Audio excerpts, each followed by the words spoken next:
Ao cruzarmos a soleira daquela antiga casa, não imaginávamos que estávamos abrindo a porta para nossos piores pesadelos. Eu sou Clara. E se pudesse voltar no tempo, teria implorado para Lucas não atravessar aquele portão enferrujado comigo. Mas como saber que tudo mudaria tão drasticamente? A casa, com sua fachada de pedra e janelas altas e empoeiradas, parecia tirada de um conto gótico. Era imponente e velha, cheirava a madeira molhada e ferrugem. Minha tia Marta nos esperava no topo da escada, seu olhar cansado escondendo algo que só mais tarde entenderíamos. Tia Marta, obrigado por nos receber, disse Lucas, tentando soar otimista, embora seu tom de voz denunciasse o desconforto. Claro, queridos. Agora vocês têm um lar, respondeu ela com um sorriso que parecia não alcançar os olhos. Entramos. O ar era pesado, quase sufocante. O ranger das tábuas sob nossos pés fazia parecer que a casa nos observava. E foi naquele momento, ao passar pelo corredor estreito que levava à cozinha, que senti pela primeira vez uma vibração, um arrepio que subia pela espinha, um chamado sutil, quase como um sussurro de algo escondido. Nosso quarto ficava no andar de cima, logo ao lado do escritório de Marta. Era simples, com 2 camas de ferro e uma janela pequena que dava para o jardim. A noite caiu rapidamente, trazendo consigo um silêncio tão absoluto que parecia que o mundo inteiro havia desaparecido. Foi Lucas quem ouviu primeiro. Clara, você escutou isso? Ele sussurrou, os olhos arregalados fitando a porta fechada. Escutei o quê? Perguntei, tentando não deixar o medo transparecer. Um som, como algo arranhando madeira. Parei para ouvir, o coração batendo mais rápido. Nada. Só o silêncio. Suspirei tentando soar racional. Deve ser a madeira velha rangendo, casas antigas fazem barulhos estranhos. Mas eu sabia que estava mentindo para nós dois. No dia seguinte, enquanto Marta saía para resolver assuntos na cidade, Lucas e eu começamos a explorar. A casa era um labirinto de corredores estreitos. Paredes decoradas com retratos de pessoas que nunca conhecemos e móveis cobertos por lençóis. Cada sala parecia conter um fragmento de uma história que não nos pertencia. E foi então que o encontramos. A porta era feita de madeira maciça, escura e marcada por arranhões profundos. Uma corrente enferrujada a mantinha fechada, e ao lado dela uma chave pendia em um gancho de metal. Lucas colocou a mão na corrente. Não, nem pense nisso, eu disse rapidamente, segurando o seu braço. Por que não? Está praticamente nos pedindo para abrir. Lucas, algo sobre essa porta não parece certo. Vamos embora. Ele hesitou, mas a expressão em meu rosto deve ter sido o suficiente para convencer-lo a dar meia volta. Ainda assim, ele lançou um último olhar curioso para a porta, antes de seguirmos para o andar de cima. A noite trouxe os sons novamente, mas desta vez estavam mais altos. Não eram apenas arranhões. Havia algo mais. Passos lentos e pesados que pareciam se mover diretamente abaixo de nosso... Clara, você ouviu isso agora, certo? Lucas perguntou, sentando-se na... Sim. Admiti. Meu coração parecia estar preso em minha garganta. Decidimos investigar. Pegamos uma lanterna velha que Marta mantinha na sala de estar e descemos as escadas. Ficamos parados na frente da porta trancada. Os olhos de Lucas brilhando com uma mistura de curiosidade e medo. Tem alguém lá dentro? Ele sussurrou. Antes que eu pudesse responder, a corrente se moveu sozinha.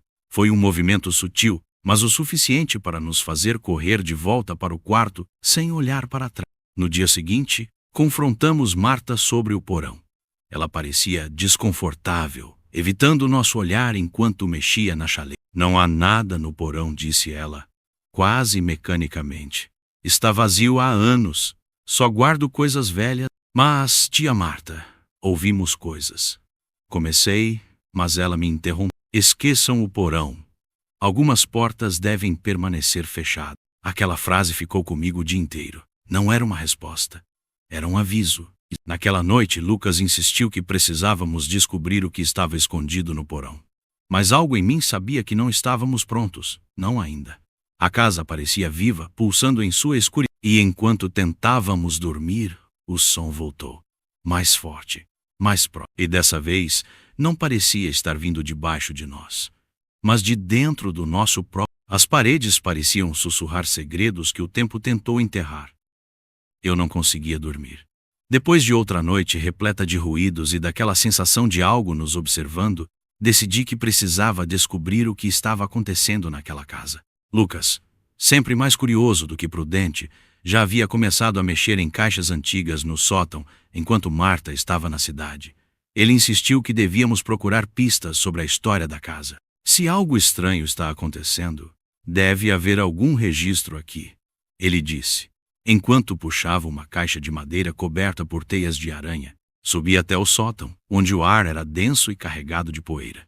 Havia um cheiro estranho, uma mistura de mofo e algo doce, quase enjoativo. A luz fraca que entrava pela janela circular iluminava pilhas de objetos esquecidos, baús, móveis quebrados e caixas cheias de papéis envelhecidos. Lucas estava ajoelhado, segurando algo. Um livro, pequeno e encadernado em couro rachado pelo tempo. Olha isso, Clara, ele disse, segurando o que parecia ser um diário. Sentamos no chão do sótão e começamos a folhear o diário. As páginas estavam frágeis, escritas com uma caligrafia trêmula, quase infantil. O diário pertencia a uma criança chamada Elise, que aparentemente havia vivido na casa há décadas. As primeiras entradas eram inocentes, descrevendo brincadeiras no jardim e a rotina da família. Mas, à medida que avançávamos, as palavras se tornavam sombrias. Elise escrevia sobre ser trancada no porão por sua mãe como punição por algo que ela nunca entendeu. Ela mencionava vozes que sussurravam para ela na escuridão, dizendo que a protegiam, mas que exigiam algo. Ela fala sobre rituais. Lucas sussurrou, sua voz tremendo. A mãe dela fazia coisas. As descrições eram perturbadoras. Símbolos desenhados com sangue, velas dispostas em círculos e a presença constante de algo que Elise chamava de assombro. Enquanto lia, comecei a sentir algo estranho. Era como se o sótão estivesse ficando mais frio. Olhei para Lucas, que também parecia inquieto, mas continuava a ler, absorto na história. Então, era um sussurro baixo e indistinto, mas claro o suficiente para que eu soubesse que não estava em... Lucas, você ouviu isso? Perguntei. Minha voz quase um sussurro. Ouvi o quê? Ele perguntou, levantando a cabeça do... Meu nome. Eu ouvi alguém dizer meu nome, respondi. Minha pele arrepiou. Ele balançou a cabeça, tentando afastar o medo. Você está só impressionada com o que estamos lendo.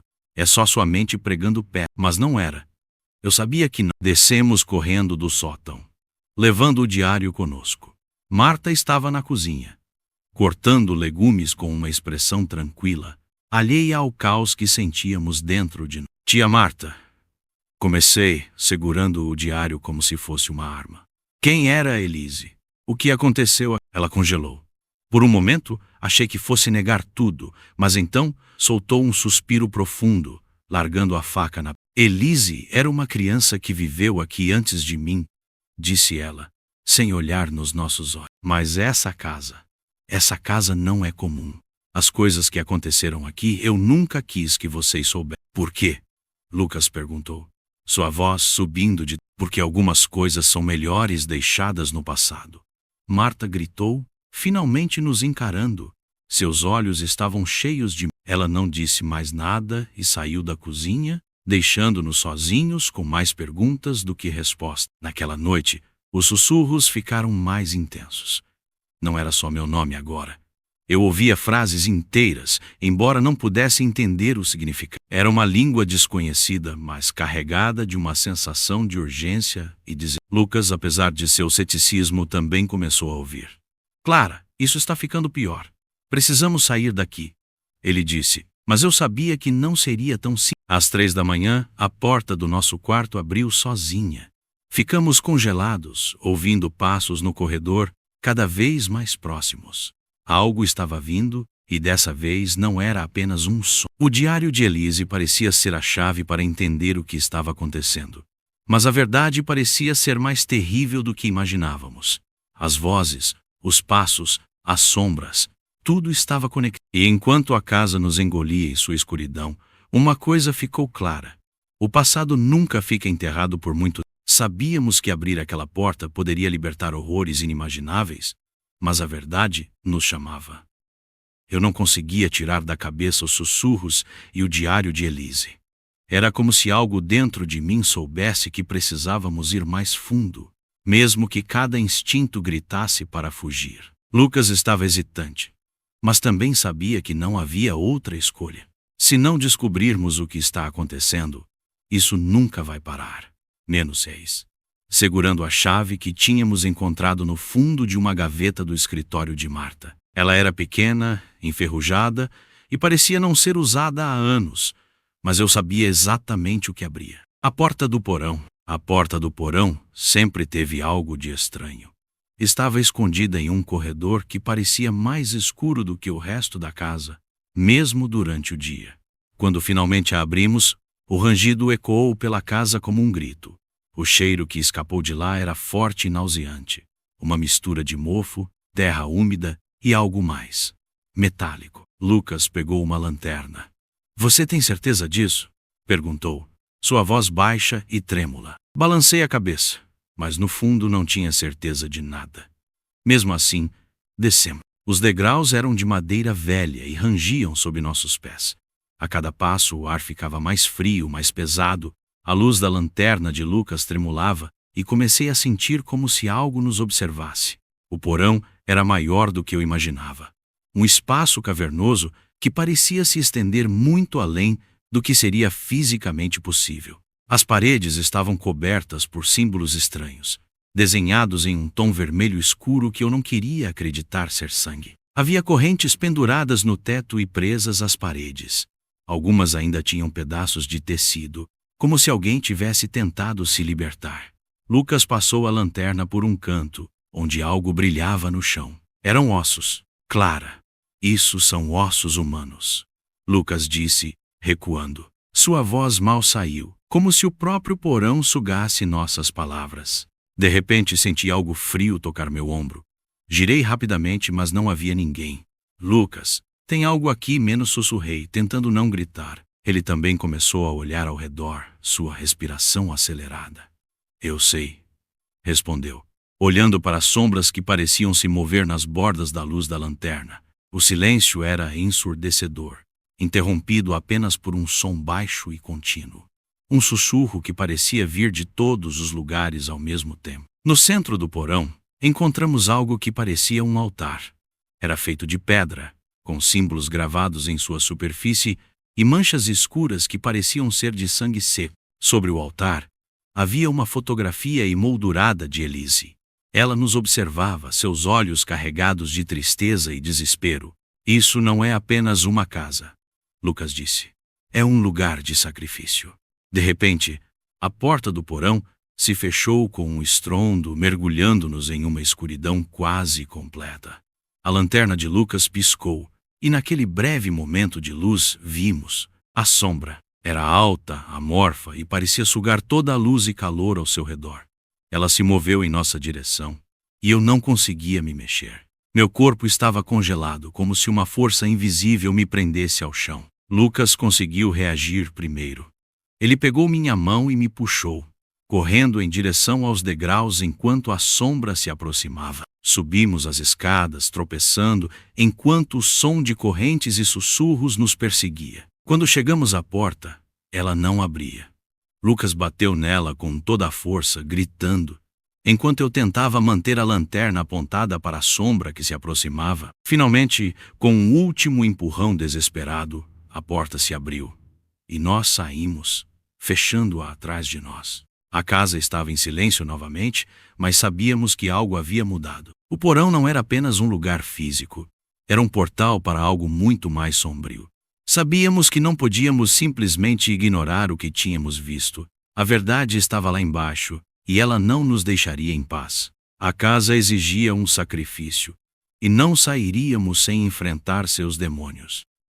A noite em que enfrentamos a escuridão começou com um silêncio ensurdecedor. A casa parecia conter o fôlego, como se esperasse pelo confronto final. O diário de Elise estava aberto sobre a mesa, suas páginas detalhando um ritual antigo, uma mistura de preces e símbolos desenhados com precisão. Tem certeza de que devemos fazer isso? Lucas perguntou, segurando meu braço. Seus olhos estavam carregados de medo, mas também de determinação. Se não fizermos, nunca estaremos livres, respondi. Minhas mãos tremiam, mas segurei o pedaço de giz branco que encontramos no sótão. Estávamos prontos para desenhar o círculo, ou pelo menos queríamos acreditar nisso. Tudo fazia sentido agora. Elise não era apenas uma vítima. Ela era uma peça em um pacto sombrio, um sacrifício feito por nossos ancestrais para garantir prosperidade à família. O preço? Sua alma nunca deixou este lugar.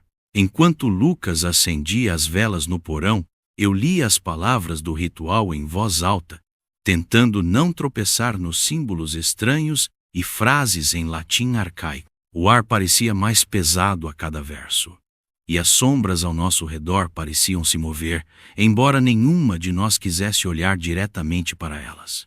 Acha que vai funcionar? Lucas sussurrou. Precisa funcionar, respondi, com mais convicção do que realmente sentia. Quando desenhei o círculo no chão do porão, o giz parecia se mover sozinho, guiado por uma força invisível. As velas ao redor tremulavam, lançando sombras dançantes nas paredes, mas nenhuma delas parecia natural. Assim que terminamos o círculo, o diário começou a tremer. Elise havia escrito que esse seria o momento em que a entidade se revelaria. Eu segurei a mão de Lucas com força, esperando o pior. Foi então que ouvimos o grito. Um som gutural, como o de um animal ferido, mas carregado de algo humano. Ela surgiu do canto mais escuro do porão, como se tivesse esperado esse momento por décadas. A sombra alta e amorfa se transformou, ganhando contornos de algo que lembrava um ser humano, mas distorcido. Os olhos brilhavam com um vermelho intenso, e sua presença parecia consumir todo o calor do ambiente. Lucas segurava um pedaço de ferro enferrujado, pronto para lutar, mas eu sabia que força física não seria suficiente. Segurei o diário como um escudo, gritando as palavras finais do ritual. A entidade se contorceu, como se estivesse sendo puxada por algo, mas não antes de avançar em nossa direção. Senti um frio intenso atravessar meu corpo, como se estivesse sendo sugada para dentro dela. Clara! Lucas gritou, mas eu não conseguia responder. Foi então que senti outra presença. Não sombria, mas leve e familiar. Elise. Sua figura apareceu dentro do círculo, pequena e frágil, mas com olhos determinados. Ela apontou para o altar e, sem pensar, Lucas e eu empurramos o diário para lá. Uma luz intensa encheu o porão, e a entidade soltou um último grito, desaparecendo na escuridão. Elise sorriu para nós antes de também desaparecer, como se sua alma finalmente tivesse encontrado paz. Mas o silêncio que se seguiu não era reconfortante. Quando subimos de volta à casa, algo parecia diferente. As paredes já não pareciam tão opressivas, e o ar estava mais leve. Contudo, não conseguíamos nos livrar da sensação de que algo ainda estava errado. O porão estava selado, o diário queimado, e as marcas do ritual desapareceram. Mas à noite, enquanto Lucas dormia, ouvi sussurros. Não vindos do porão, mas do quarto ao lado. O som era baixo, quase imperceptível, mas suficiente para fazer meu coração acelerar. A entidade havia sido realmente banida? Ou apenas encontrou um novo hospedeiro?